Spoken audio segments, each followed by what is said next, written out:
Hi, welcome to Shweta's vlog. So ನಾನು ಇವತ್ತು ready ಆಗಿದ್ದೀನಿ. ನಮ್ಮ ಅಪಾರ್ಟ್ಮೆಂಟಲ್ಲಿ ರಾಘವೇಂದ್ರ ಸ್ವಾಮಿಗಳ ರಾಯರ ಪೂಜೆ ಇದೆ. ಸೊ ಈ ವರ್ಷದ ಆರಾಧನೆ ಅಂದರೆ 353ನೇ ಆರಾಧನೆ ಅಂತ ಹೇಳ್ತಾರೆ ಇದನ್ನು. ಸೊ ಅಲ್ಲಿಗೆ ನಾನು ಹೋಗೋಕ್ಕೆ ರೆಡಿ ಆಗಿದ್ದೀನಿ ಆ್ಯಂಡ್ ಆಲ್ರೆಡಿ ನಾನು ಮನೆ ಬಿಟ್ಟಿದ್ದೀನಿ. ಸೊ ಈಗ ನಾನು ಹೋಗ್ತಾ ಇದ್ದೀನಿ ನಮ್ಮ ಸ್ಮಾಲ್ ಪಾರ್ಟಿ ಹಾಲ್. ಸೊ ಅಲ್ಲಿ ಇವತ್ತು ಇದನ್ನ ಸಮಾರಂಭನ ನಡೆಸ್ತಾ ಇದ್ದಾರೆ. ಸೊ ತುಂಬಾನೇ ಖುಷಿ ಆಗ್ತದೆ. ನಾನು ನನ್ನ ಇಷ್ಟ ದೇವತೆ ರಾಘವೇಂದ್ರ ಸ್ವಾಮಿ. ಸೊ ಆಬ್ವಿಯಸ್ಲಿ ರಾಯರ ಮಠಕ್ಕೆ ಅವಾಗವಾಗ ಹೋಗ್ತಾ ಇರ್ತೀನಿ. ಸೊ ಇಲ್ಲೇ ನಮ್ಮ ಅಪಾರ್ಟ್ಮೆಂಟಲ್ಲೇ ನನ್ನನ್ನೇ ಮೀಟ್ ಮಾಡೋಕ್ಕೆ ಬಂದಂಗೆ ಅನ್ನಿಸ್ತು ನನಗೆ. ಸೊ ತುಂಬಾನೇ ಖುಷಿ ಆಯಿತು ಈ ಸತಿ. ಇದೇ ಫಸ್ಟ್ ಟೈಮ್ ಅಪಾರ್ಟ್ಮೆಂಟ್ ಅಲ್ಲಿ ಮಾಡ್ತಾ ಇರೋದು. ಸೊ ಒಂದು ಚಾನ್ಸ್ ಸಿಕ್ತು ನಮಗೆ ಆರಾಧನೆ ಯೂಶಲಿ ಮಠಕ್ಕೆ ಹೋಗ್ಬೇಕಾಗಿತ್ತು. ಸೊ ಇಲ್ಲೇ ಬಂದ್ರು, ಇಲ್ಲೇ ಅವರ ಪ್ರಸಾದ ಸಿಗುತ್ತೆ ಅನ್ನೋದು, ದರ್ಶನ ಸಿಗುತ್ತೆ ಅನ್ನೋದು ತುಂಬಾನೇ ಖುಷಿಯಾದಂತ ವಿಷಯ. ಸ್ವಾಮಿಗಳು ಸಮಾಧಿ ಸ್ಥಿತಿಯಲ್ಲಿ ಬೃಂದಾವನದಲ್ಲಿ ಲೀನವಾಗಿದ್ದ ದಿನವನ್ನು ಆರಾಧನೆ ಎಂದು ಸೆಲೆಬ್ರೇಟ್ ಮಾಡಲಾಗುತ್ತದೆ. ಸೊ ಆಬ್ವಿಯಸ್ಲಿ ಎಲ್ಲ ಮಠದಲ್ಲಿ ತುಂಬ ಗ್ರ್ಯಾಂಡ್ ಆಗಿ ಇದನ್ನು ಸೆಲೆಬ್ರೇಟ್ ಮಾಡ್ತಾರೆ. ಯೂಶಲಿ ಮಠಕ್ಕೆ ಹೋಗ್ಬಿಟ್ಟು ನಾನು ಇದನ್ನ ನೋಡ್ತಾ ಇದ್ದಿದ್ದು. ಈ ನಡುವೆ ಅಂತೂ ಹೋಗೋಕ್ಕೆ ಆಗಿರಲಿಲ್ಲ. ಎಸ್ಪೆಷಲಿ ಈ ಒಂದು ಏನು ಆರಾಧನೆ ಇದೆ, ಇದು 353ನೇ ಆರಾಧನೆ. ಸೊ ಅಂದರೆ 700 ವರ್ಷಗಳ ಕಾಲ ರಾಯರು ಬೃಂದಾವನದಲ್ಲಿ ಸಮಾಧಿ ಸ್ಥಿತಿಯಲ್ಲಿ ಲೀನರಾಗಿರ್ತಾರೆ ಅಂತ ಒಂದು ಪದ್ಧತಿ ಇದೆ. ಸೊ ಅದರಲ್ಲಿ ಇದು 353ನೇದು. ಸೊ ಎಸ್, ತುಂಬ ಖುಷಿ ಆಗ್ತದೆ. ನಮಗೂ ಒಂದು ಚಾನ್ಸ್ ಸಿಕ್ತು. ಸೊ ನಮ್ಮನ್ನು ಕರೆದಿ ಈ ಪೂಜೆನೂ ಇಲ್ಲಿ ಸೆಲೆಬ್ರೇಟ್ ಮಾಡಿದ್ರು, ನಮಗೂ ಪೂಜೆ ಮಾಡೋಕ್ಕೆ ಒಂದು ಚಾನ್ಸ್ ಸಿಕ್ತು ಅಂತ ಸಖತ್ತು ಖುಷಿ ಆಗ್ತಾ ಇದೆ. ಮಂತ್ರಾಲಯದಲ್ಲಿ ಇದನ್ನ 3 ದಿನ ಆಕ್ಚುಲಿ ಆಚರಿಸ್ತಾರೆ. ಸೊ ಆ 3 ದಿನದಲ್ಲಿ ಇಲ್ಲಿ ಅಂದ್ರೆ ಬೇರೆ ಬೇರೆ ಮಠಗಳಲ್ಲಿ ಯಾವುದಾದ್ರೂ ಒಂದಿನ ಸೆಲೆಬ್ರೇಟ್ ಮಾಡಬಹುದು. ಸೊ ನಮ್ಮ ಅಪಾರ್ಟ್ಮೆಂಟ್ ಅಲ್ಲಿ ಇದೆ ಫಸ್ಟ್. ಸೊ ಹಾಗಾಗಿ ನಂಗಂತೂ ಸಖತ್ ಖುಷಿ ಆಗ್ತದೆ, ಇಲ್ಲಿ ಒಂದು ಚಾನ್ಸ್ ಸಿಕ್ತ ಅಂತ ಹೇಳ್ಬಿಟ್ಟು. ಸೊ ಬನ್ನಿ ನೋಡೋಣ ಹೇಗ್ ಮಾಡ್ತಾರೆ, ಏನ್ ಮಾಡ್ತಿದ್ದಾರೆ, ಹಿಂಗ್ ಮಾಡ್ತಾರೆ ಅಂತ ಹೇಳ್ಬಿಟ್ಟು ನೋಡೋಣ.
ಹೋದ್ರೆ ತುಂಬಾ ರುಚಿ ಬರ್ತದೆ.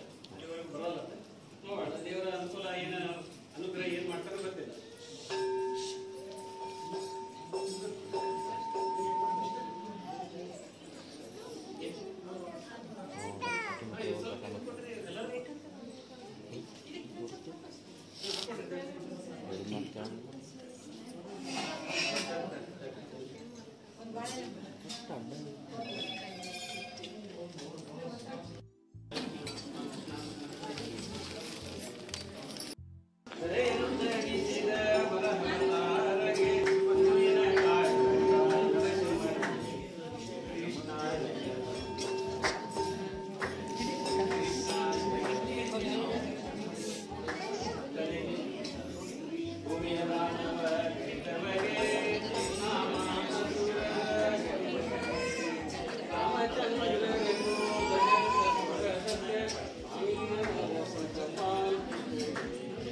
ಸೊ ಫೈನಲಿ ಪೂಜೆ ಎಲ್ಲ ಮುಗೀತು. ಈಗ ಪ್ರಸಾದ ಕೊಡ್ತಾ ಇದ್ದಾರೆ. ಸೊ ಇವತ್ತು ನನ್ನ ಮಗನೂ ಬಂದು ಇಲ್ಲಿ ಪೂಜೆಗೆ ಬಂದ. ಸೊ ಅವನು ರಾಯರ ಪ್ರಸಾದನೇ ಅಂತ ಹೇಳ್ಬೋದು. ಅವನು ಹುಟ್ಟಿದ್ದು ಗುರುವಾರನೇ. ಸೊ ಏನೋ ಒಂಥರ ತುಂಬಾನೇ ಖುಷಿ ಆಯ್ತು ಮನಸ್ಸಿಗೆ.